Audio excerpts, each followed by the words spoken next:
chicos, bienvenidos. En este video trabajaremos el tema unidades químicas de masa aquí en tu canal Danímica UPS. Muy bien, de lo primero que vamos a hablar es de la masa isotópica, que debemos recordar que todo elemento químico es la mezcla de sus isótopos. ¿Qué son los isótopos? Son especies químicas que poseen igual número de protones pero diferente número de neutrones, ¿de acuerdo? Miremos, ahí tenemos una mezcla gaseosa de oxígeno que está formado por sus tres isótopos, oxígeno 16, oxígeno 17 y oxígeno 18. Así como también tenemos una muestra de boro que está formada por los isótopos de boro, los cuales son boro 10 y boro 11. Ahora te estarás preguntando, oye, ¿cómo hallan la masa isotópica? Simplemente para hallar la masa isotópica lo someten a una especie, a un espectrómetro de masas. Por ejemplo, ahí tenemos una muestra de gas, más precisamente de oxígeno, que pasa por un filamento, además por unas placas aceleradoras, finalmente por un imán. ¿Pero cómo funciona? Simple, la muestra de gas pasa por el filamento que se forman un haz de electrones, luego pasa por unas placas aceleradoras que lo convierten en iones, ¿de acuerdo? Lo que era antes haz de electrones ahora se convierte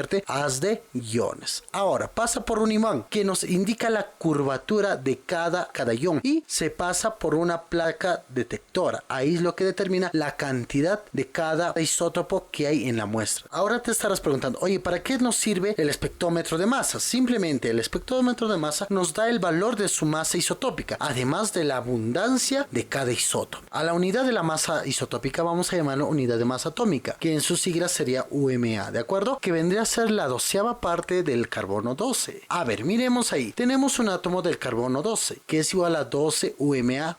Ahora, si nosotros queremos expresar en gramos, un UMA va a ser igual a 1,66 por 10 a la menos 24 gramos. Ahora, si nosotros queremos trabajar más fácilmente, vamos a decir que un UMA va a ser igual a 1 gramo por cada mol gramo. Muy bien, ahora, ¿cuál es la diferencia entre número de masa y masa isotópica? A ver, en una forma simple, vamos a decir que el número de masa es un valor entero que se obtiene de la suma de número de neutrones y la suma de número de protones, mientras que la masa isotópica es siempre un número decimal y como ya vimos se obtiene a través de un espectrograma de masa, ¿de acuerdo? A ver, miremos algunos ejemplos. Ahí tenemos al isótopo de oxígeno 16, que su número de masa es en este caso 16, pero su valor en su masa isotópica, ¿cuánto es? 15.99 UMA. A ver, miremos otro. Al oxígeno 17, ¿cuánto es su masa atómica? 17, pero ¿cuánto es su valor de su masa isotópica? Es 16,99. A ver, miremos al oxígeno del isótopo 18. A ver, miremos, su número de masa es 18 y su masa isotópica en UMA vendría a ser 17,99. Ahí vemos la diferencia entre número de masa y masa isotópica. Muy bien, ahora te estarás preguntando, oye, ¿de cuál de los isótopos su masa está en la tabla periódica? Para ello vamos a hablar de la masa atómica promedio. ¿Qué es la masa atómica promedio? Es el promedio ponderado de las masas atómicas con las abundancias naturales de los isótopos de cada elemento. A ver, por ejemplo, vamos a tener los siguientes isótopos del elemento X, ¿de acuerdo? Ahí tenemos masa 1, masa 2, masa 3, con abundancia 1, abundancia 2, abundancia 3. ¿Qué nos quiere decir la masa atómica promedio? ¿Qué nos dice? Peso atómico promedio va a ser igual a la masa 1 por la abundancia 1 más la masa 2 por la abundancia 2 más la masa 3 por la abundancia 3, todo dividido entre 100%. Debemos recordar que la abundancia 1 más la abundancia 2 más la abundancia 3 siempre tiene que darme un 100%. Ahora tendremos el mol. ¿Qué es la mol? Es un número, simplemente es un número descubierto por Amadeo Avogadro, ¿de acuerdo? Que tiene un valor de 6,022 por 10 a la 23. Por ejemplo, nosotros decimos un kilómetro, vamos a decir 1000 metros, ¿de acuerdo? Si por ejemplo nosotros decimos un centímetro, estamos diciendo 10 a la menos 2 metros, ¿de acuerdo? Es lo mismo, mol, ¿cuánto me equivale? 6,022 por 10 a la 23. A ver, hagamos unos ejemplos. Si por ejemplo yo digo un mol de átomos, quiero decir 6,022 por 10 a la 23 átomos. O por ejemplo, puedo decir un mol de moléculas, que sería igual a 6,022 por 10 a la 23 moléculas. Recuerda, mol es un número, que su valor es 6,022 por 10 a la 23, que también es llamado número de Avogadro. Muy bien, ahora hablaremos sobre la masa molar atómica, o también llamado atomogramo, que es la cantidad de átomos que hay en una cantidad de gramos igual en número de masa atómica de un elemento en concreto. A ver, miremos. Ahí tenemos la masa molar atómica, que vendría a ser igual a 1 atomogramo, o también el peso atómico expresado en gramos. A ver, tenemos algunos ejemplos. Miremos. Para el sodio, el peso atómico del sodio es igual a 23 UMA. Entonces, la masa molar sería un atomogramo de sodio sería igual a 23 gramos, que representa que es 6,022 por 10 a la 23 átomos de sodio. A ver, ver, tenemos otro ejemplo. Tenemos para el calcio, en este caso peso atómico del calcio vendría a ser igual a 40 UMA. Entonces la masa molar, un atomogramo de calcio vendría a ser igual a 40 gramos, que representa el peso de ¿qué? De 6,022 por 10 a la 23 átomos de calcio. Muy bien, ahora hablemos sobre la masa molar molecular, o también llamado molgramo, ¿de acuerdo? Es el peso en gramos de un mol de moléculas de una sustancia química. Miremos, la masa molar molecular es igual a un molgramo, es igual al peso molecular expresado en gramos. Por ejemplo, ahí tenemos para el agua, el peso molecular del agua es igual a 18 UMA. Entonces decimos, masa molar es igual a un molgramo de agua, va a ser igual a 18 gramos, que representa esto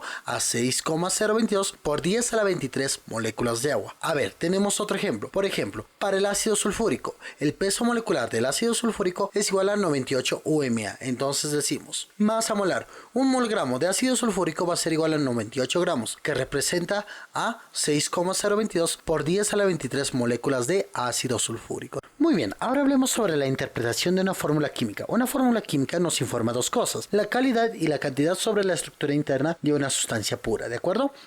A ver, en cuestiones cuantitativas, o sea de cantidad, vamos a tener dos puntos de vista, uno como partícula y otro como unidad de masa. Primero hablemos como partícula, ¿de acuerdo? Ahí tenemos una molécula de ácido carbónico que representa una molécula, pero que contiene esa molécula dos átomos de hidrógeno, un átomo de carbono y tres átomos de oxígeno, es decir, 6 átomos por unidad de fórmula o también 6 átomos por cada molécula, ¿de acuerdo? Ahora hablemos como masa. Ahí tenemos al ácido carbónico que representa un molgramo. ¿Y qué contiene este molgramo de ácido carbónico? Contiene 2 mol de átomos de hidrógeno, 1 mol de átomos de carbono, 3 mol de átomos de oxígeno, es decir, 6 mol de átomos por unidad de fórmula. Ahora hablemos de la composición centesimal de un compuesto. ¿Qué es la composición centesimal? Es el porcentaje de presencia en masa de los elementos dentro de un compuesto. ¿Y cómo se determina? Porcentaje en masa de un elemento es igual a la masa del elemento dividido entre el peso molecular multiplicado por el 100%. Por ejemplo, hallemos el porcentaje en peso del hidrógeno y el porcentaje en peso del oxígeno dentro del agua. A ver, hallemos el peso molecular del agua, que sería igual a 2 átomos de hidrógeno, pero hidrógeno me pesa 1, 2 por 1, más un átomo de oxígeno, pero oxígeno pesa 16. Hallando sería 2 por 1 más 1 por 16, que sería 2 gramos por mol, más 16 gramos por mol, me resultaría 18, ¿de acuerdo? 2 gramos perteneciente a hidrógeno y 16 gramos perteneciente a oxígeno. Entonces hallemos el porcentaje en peso de hidrógeno, lo cual sería peso de hidrógeno sobre el peso del agua por el 100%. Entonces simplemente reemplazamos. Peso de hidrógeno sería 2, peso de agua sobre 18 por el 100%, que me da un 11,11%. Ahora hallemos el porcentaje en peso del oxígeno, que sería igual a peso de oxígeno sobre peso de agua por el 100%.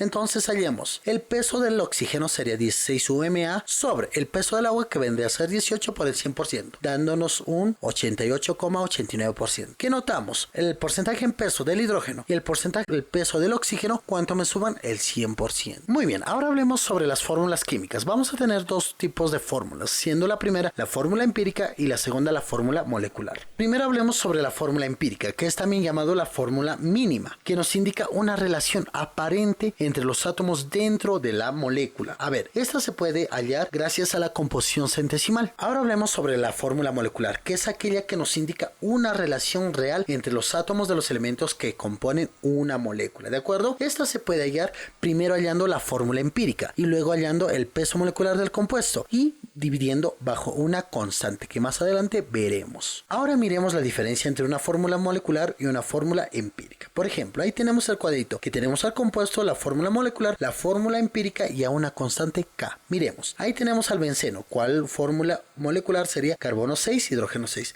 pero la fórmula empírica, ¿cómo sería? Carbono 1, hidrógeno 1. ¿Qué vemos? En la fórmula molecular es carbono 6, hidrógeno 6, pero la fórmula empírica es carbono 1, hidrógeno 1. ¿Qué pasó? Se simplificó el 6 y el 6, por lo cual el constante K vendría a ser igual a 6. Si no lo has entendido, hagamos otro ejemplo. Ahí tenemos al ácido acético. ¿Cuál fórmula sería? Carbono 2, hidrógeno 4, oxígeno 2. Fórmula molecular. Ahora hablemos sobre la fórmula empírica. ¿Qué tiene en común 2, 4, 2? Mitad. Entonces, ¿cómo sería la fórmula empírica? Carbono 1, hidrógeno 2, oxígeno 1. Lo cual, la constante K, ¿cuánto me valdría? A 2. ¿Por qué? Porque le dividí 2 a la fórmula molecular para llegar a la fórmula empírica. Sigamos, tenemos el propileno. ¿Cuál fórmula sería? Carbono 3, hidrógeno 6. Sería su fórmula molecular. Ahora, su fórmula empírica. Miremos, ¿cómo sería? ¿Qué tienen en común 3 y 6? Tendrían 3. Entonces sacámoslo tercia a cada uno, lo cual la fórmula empírica sería carbono 1, hidrógeno 2. ¿Y la constante K cuánto sería? 3. Muy bien. Finalmente, miremos a la glucosa, la cual la fórmula sería carbono 6, hidrógeno 12, oxígeno 6. Sería la fórmula molecular. Fijémonos, ¿qué tienen en común 6, 12, 6? Tienen sexta, lo cual la fórmula empírica debería ser carbono 1, hidrógeno 2, oxígeno 1, lo cual la constante K que me vale 6. Ahora, en el cuadrito anterior, ¿qué nos pudimos dar cuenta? Había una relación entre la fórmula empírica y la fórmula molecular, lo cual la relación debería ser fórmula molecular es igual a la constante por la fórmula empírica, ¿de acuerdo? O también podemos decir que la masa de la fórmula molecular es igual a la constante K multiplicando por la masa de la fórmula empírica, donde la constante K puede ser 1, 2, 3, 4, 5, es decir, un número entero. Ahora miremos algunas fórmulas adicionales. Si por ejemplo nosotros queremos hallar el número de molgramos, simplemente vamos a decir número de molgramos va a ser igual a la masa sobre el peso molecular. Si queremos hallar el número de atomogramos, el número de atomogramos es igual a la masa sobre el peso atómico. Ahora, para hallar el número de moléculas, vamos a obtener que el número de moléculas es igual a número de molgramos multiplicado por el número de Avogadro. ¿Cuánto es el número de Avogadro? 6,022 por 10 a la 23. Y finalmente tenemos el número de átomos. ¿Y cómo se halla? Número de átomos es igual a número de moles por número de Avogadro por el número de átomos por cada molécula. Recuerda, solo es teoría. El siguiente video será de práctica. Recuerda, si te gustó el video, por favor regálame un like y una suscripción, que eso me apoya bastante. Muchas gracias. If everybody had a